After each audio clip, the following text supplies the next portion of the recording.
So when I'm recording the orchestra with the movie playing in the background, we typically, I like to go through in the order of the movie.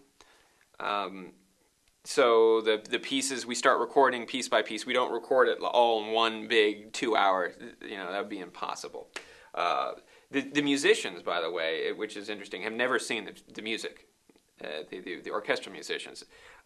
They're unbelievable. They're the top of the top, like the Hollywood Studio Symphony, I think it's called, is what's primarily used. They're kind of, each player in the orchestra would be first chair in pretty much any orchestra in the world, in their respective instrument. And the reason being is because the reason why they get paid very well is because they're unbelievable sight readers. And they can read incredibly difficult music correctly the first time out, like never having seen it. And it's a very unique talent. It's not necessary at all for professional musicians to have that. It's very, very rare. Even of the top musicians, this is not something that is typical.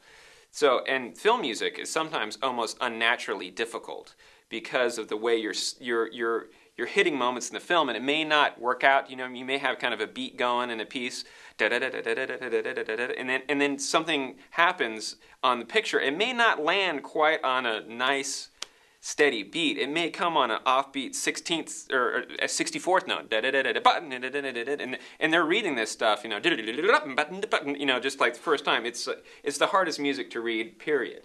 So the combination of being incredibly difficult music to read and never having seen it before, they're amazing, and I'm always stupefied at how fast they get it. And in fact, there's very rarely mistakes by the orchestra. If anything, the reason why we do multiple takes is because I realize as we're recording that the balance might not be quite right, or maybe I want it's something I can't in conducting correct as it's going.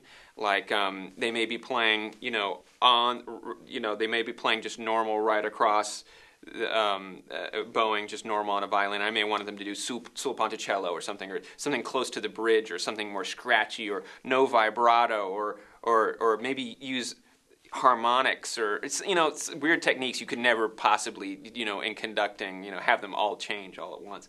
So those kind of things that on the spot, we say, hey, you know what, everyone put your mutes on your this little rubber thing you put in the back of your violin or cello or whatever, and let's try it again. And then it's awesome. And usually it's probably 3 takes, average or something like that. Sometimes, I have a lot of cues in movies that were first takes, which is astounding to me. It's possible. Most movies, most movie scores record over about 4 or 5 days. I have done movies when we were, really slammed on a budget or something, where we went really fast, and we just record insane amounts of music in one day.